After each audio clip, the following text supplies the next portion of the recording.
We had a shooting yesterday in El Paso with 20 people dead. And I was still going to talk about the 6 sources of Unitarian Universalism because shootings in this country have become normal.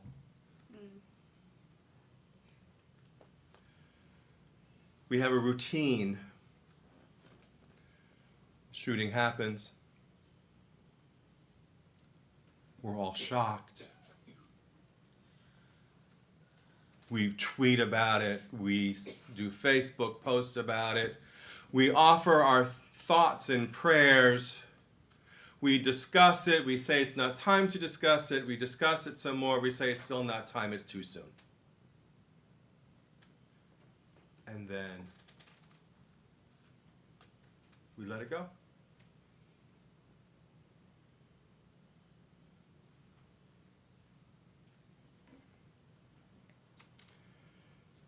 And then we let it go. It has become normal in our country. It's business as usual. And that's what I was going to do this morning. Business as usual. 6 o'clock this morning in Dayton, Ohio. 9 people were shot in a nightclub.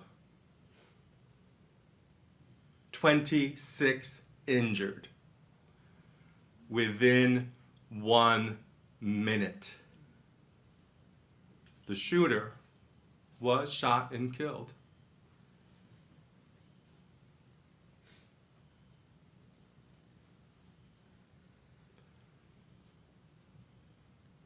But 1 minute,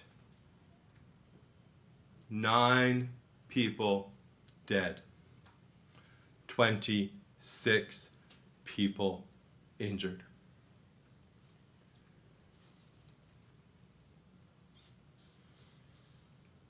Business as usual.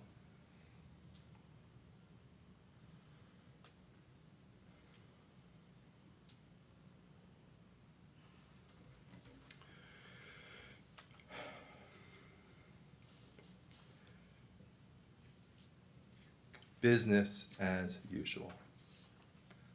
That's who we are. Oh well. As a kid, I remember, the taunt of, oh, too bad, so sad. That's a kid's response. Too bad, so sad.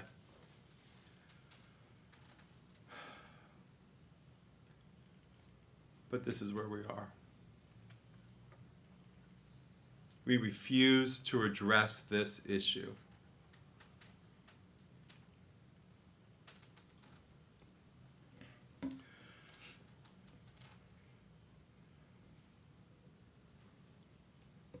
Sandy Hook in Newtown, Connecticut, not far from where I lived most of my adult life, in a school district that I had worked in. Kids were shot and killed. And I thought,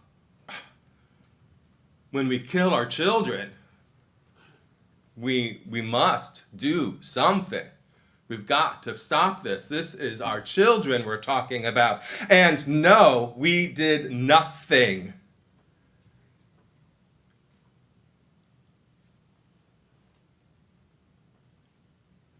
A talk show host called the Sandy Hook shooting a hoax.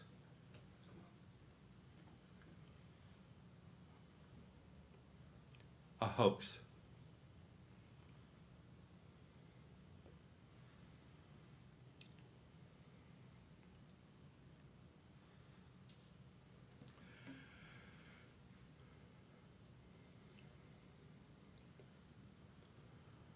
We have a bloc in our Congress, an obstructionist who refuses to deal with this issue. I'm not talking about Trump. I'm talking about our Senate.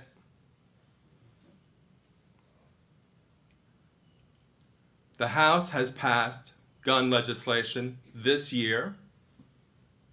The Senate refuses to even discuss it.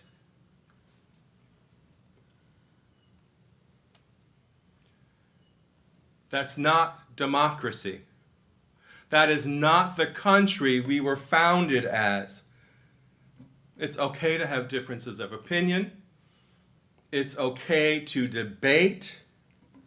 It's okay to go back and forth on different issues to try to find a solution. But to do nothing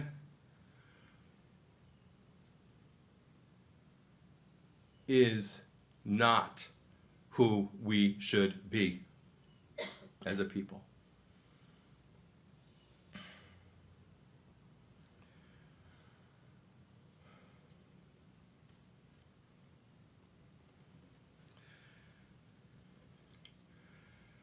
When we were putting this service together, I asked Shirley to play somewhere from West Side Story, and she said, that doesn't fit the service. And I said, I kind of thought it did, kind of, in a roundabout way. This morning, as she played it, my eyes filled up with tears. Somewhere there's a place for us. I don't know where that is.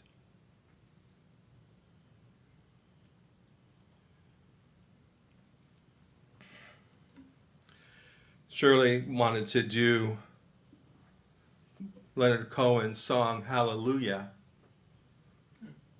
Also, a powerful song for today. It's a cold and broken hallelujah.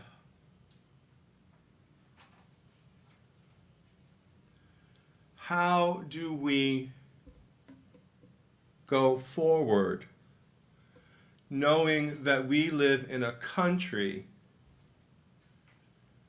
that no longer serves its people?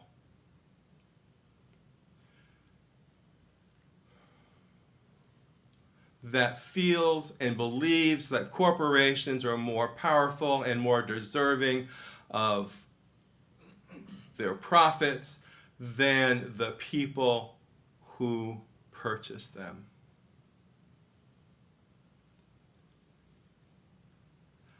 I tuned in a brief moment this morning to CNN to see what they were talking about, and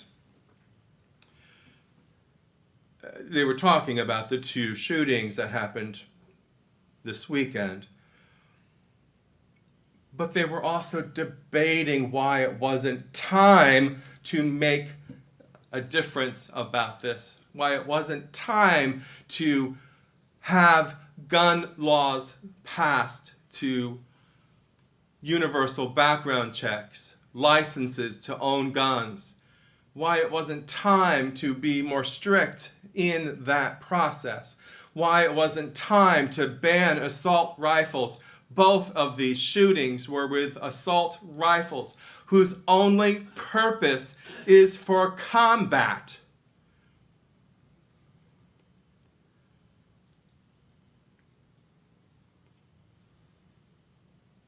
I had to turn it off.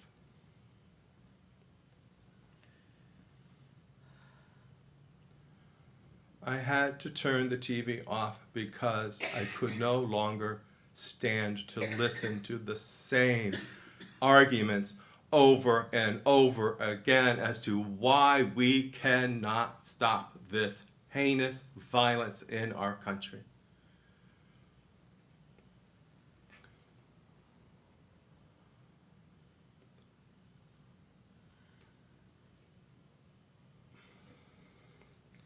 We blame other people.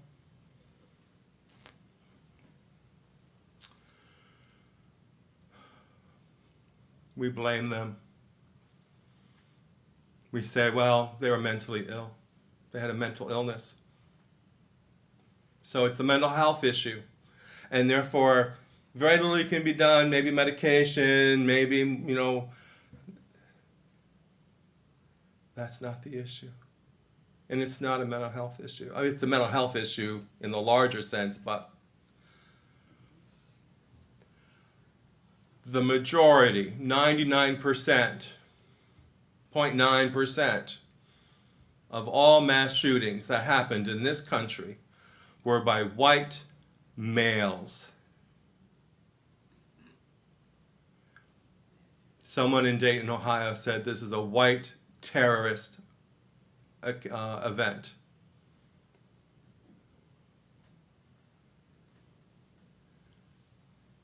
Let that sink in.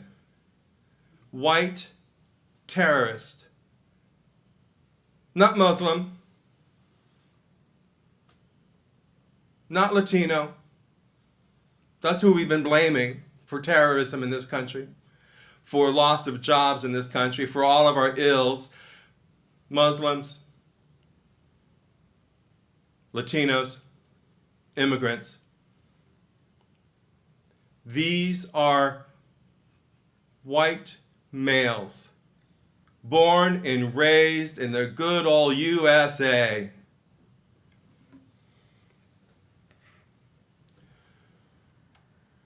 So the issue isn't mental health. The issue is white nationalism, white terrorism, white supremacy.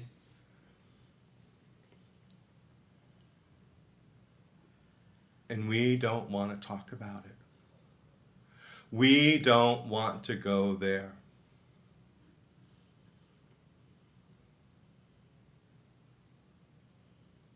But that's where we have to go. We have to come to grips with the fact that our nation is fulfilling its heritage from 400 years of lineage, of white supremacy, of white colonization, of imperialism, of all those things that led us to the point where we thought we were superior to everyone else, that we were the best, we were the greatest, we were the most wonderful country in the world. Number one. We're not number one. We're not number one in healthcare. We're not number one in life expectancy. Our life expectancy in this country has gone down over the last decade. Our health care costs are outrageous. There was a young man who lost insurance and couldn't afford his $1,200 a month insulin on his $16.50 hour wage, which is a good wage. So he went with the over-the-counter insulin offered by Walmart at $25, and it wasn't the right kind of insulin that he needed, and he died. In order for him to afford $1,200 vial of insulin for the month, he would have had to have worked 70 some hours. It's $1,200 a week. Sorry, I misspoke. Can you imagine? This is where we're at in this country. This is where we're at in our country. We are not caring for the welfare of our people. Our Constitution says we put this Constitution together for the welfare of the people.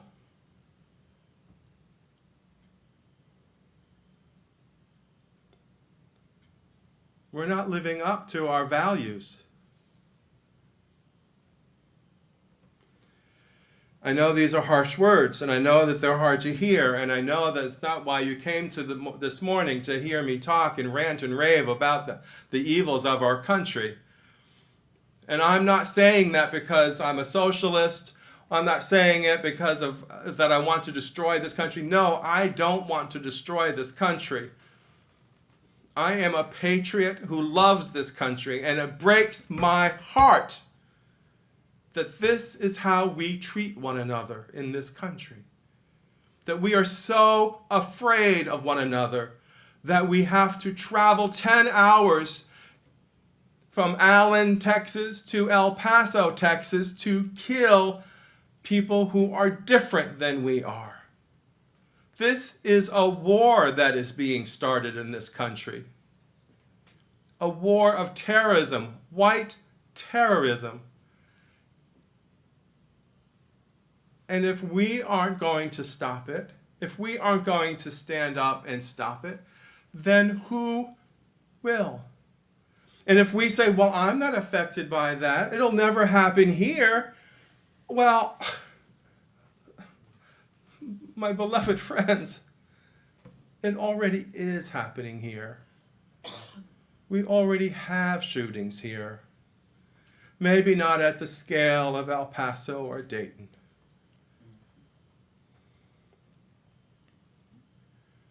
But we already do have those shootings. We are impacted. I remember where I was on 9/11. I'm sure you all remember where you were on 9/11. I was about 65 miles outside of Ground Zero when the planes crashed into the Twin Towers. And that was when our response was to invade Afghanistan and invade Iraq, which we now have definitive proof was made up. The reasons for going into Iraq were false. We knew they were false then. We said that our president and Cheney were lying then. It turned out they were indeed lying. The FBI has the files and they just released them.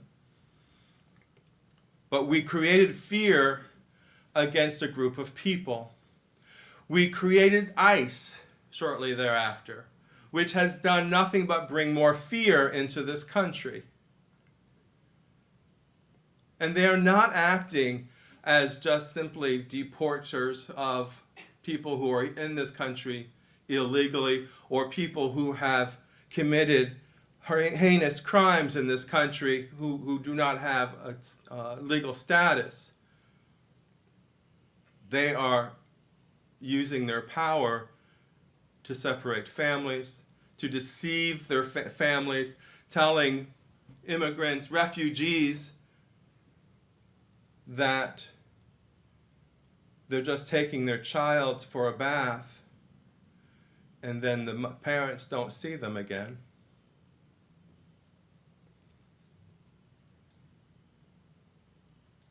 Or they arrest someone who is a U.S. citizen but who looks like they could be from south of the border, even though they don't speak Spanish. And they have their documentation on them, and ICE doesn't believe them and locks them up for 32 hours. Deprive them of a lawyer, deprive them of due process.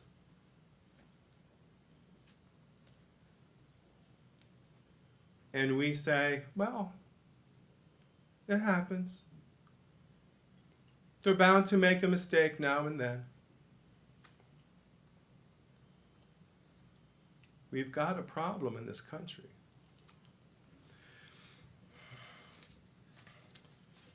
One of our sources of faith that we look at is the source that talks about prophetic people, the words and deeds of prophetic people who confront evil with justice, compassion, and love. Now we refer to those people as, we see them as Martin Luther King Jr., Mahatma Gandhi, Harriet Tubman, Frederick Douglass, Susan B. Anthony. are heroes. People that we respect and lift up and say, these were courageous people.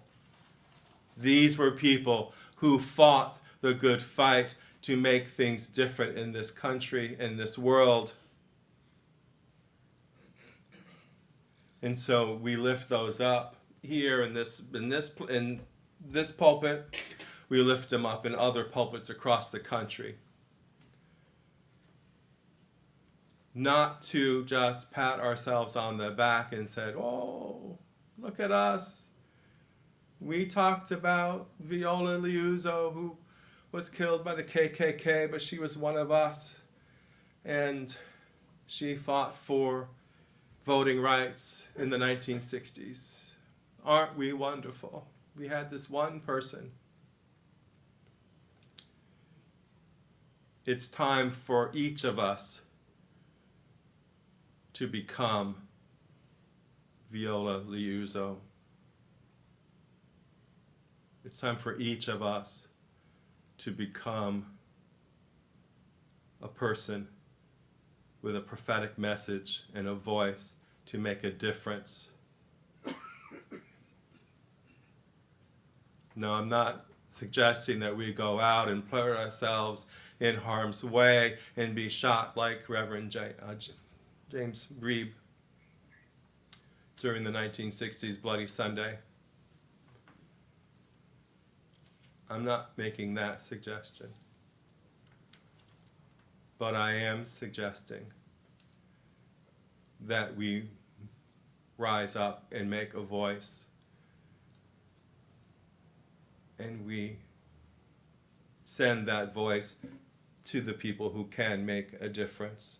And maybe it means we have to march in the streets like they are in Hong Kong, like they were in Puerto Rico.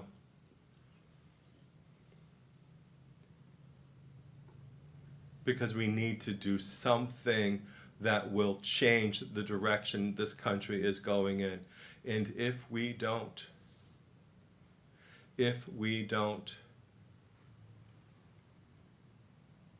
we will no longer be a democracy.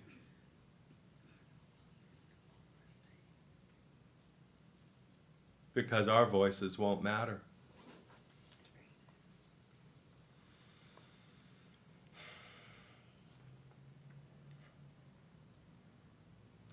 So I am tired of hearing of another shooting. I am distraught with it. Lives lost, people's potentials cut short.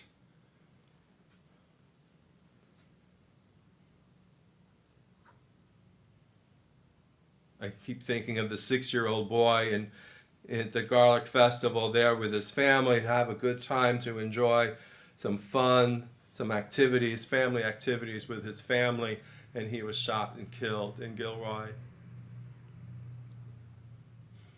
6 years old. Who knows what his life might have been if this event did not happen? Maybe he would have been the one who would have found the cure for cancer, or have been a world leader in finding a way for peace.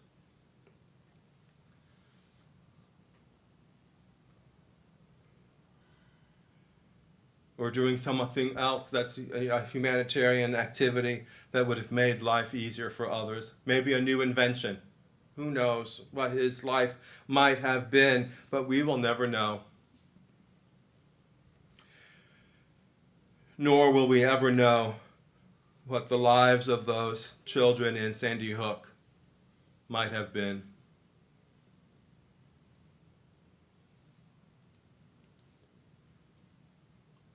But we cannot continue to go on as business as usual. This is not a time for business as usual. As our Unitarian Universalist Association's president has said, this is no time for a casual faith. Each of us need to do something. I don't know what that something is yet. write to our legislators in Florida, write to our president, not that he will listen.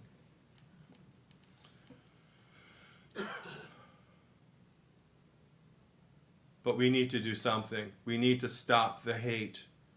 We need to address white supremacy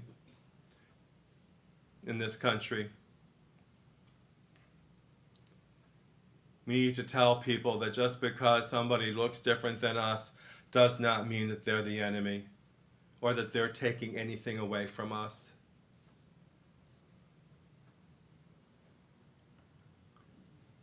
We need to do something.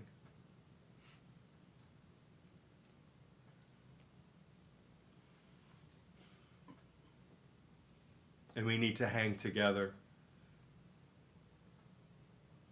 and love one another in new ways.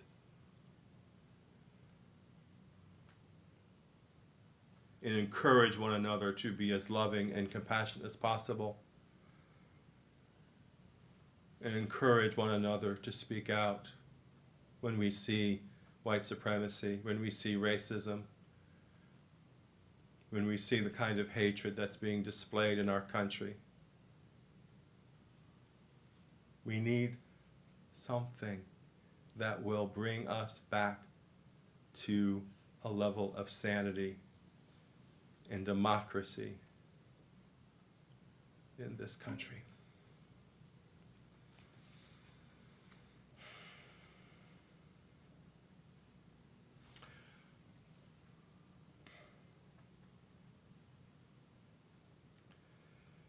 I came across this, where'd it go?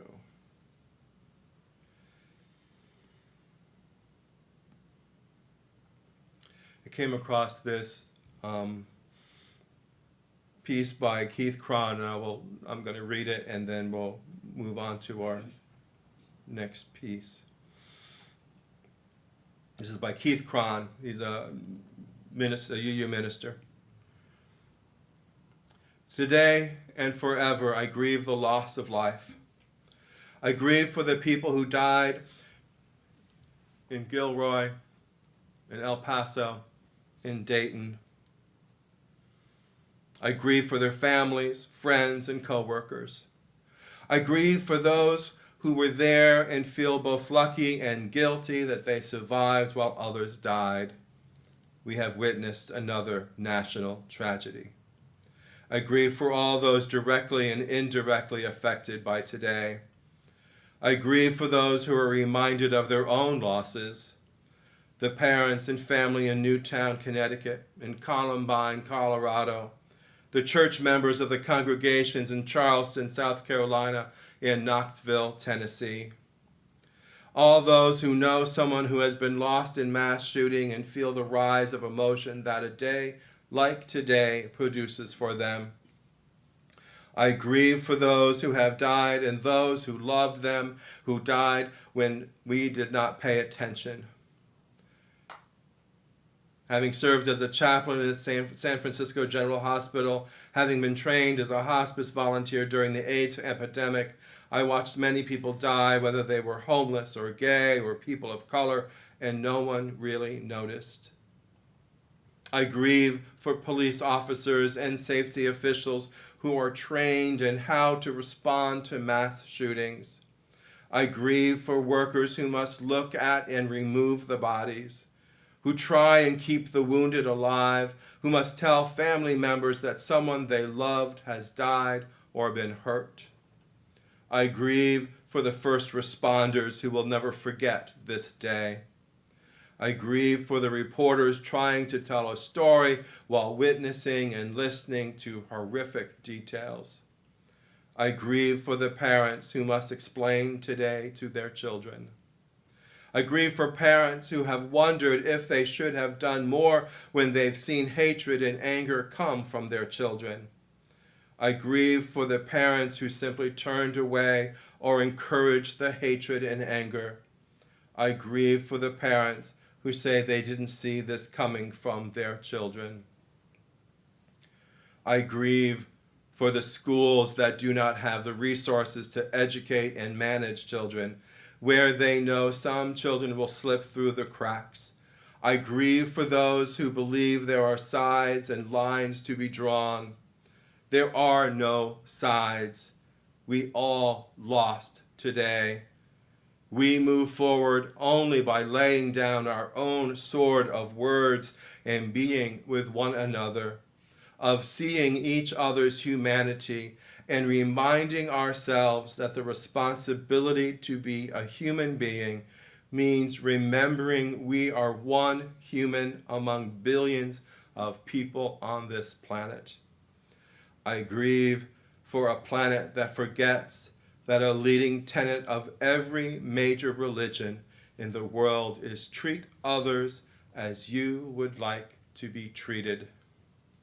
I grieve for those who will be assumed to be bad people because they are perceived to be like a shooter, whether they be Muslim, live with mental health issues, a responsible gun owner, or similar in some other way. I grieve for our country, where we could rush to believe that only others have responsibility for today. We must come together for the sake of each other. I grieve for those who will die and those who will lose loved ones in the next shooting, and the next, and the next, and the next, and the next, until we decide they must stop, until we act. I grieve for a country and for a planet where this violence is all too common, all too familiar, all too tragic. I pray that each of us commits to be a little more humane, a little more compassionate, a little more willing to come together to be part of a solution. I pray that we work together to end hatred and superiority. I pray that we decide to become better people today. I pray we never forget. I pledge to remember. I pledge to become a better person. I pledge to be a part of the solution, however many solutions it takes.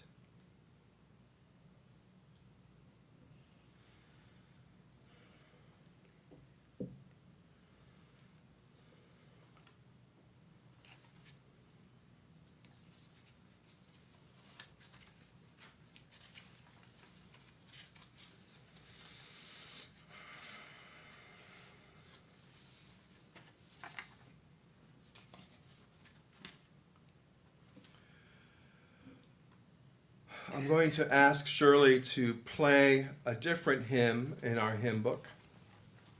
It's in our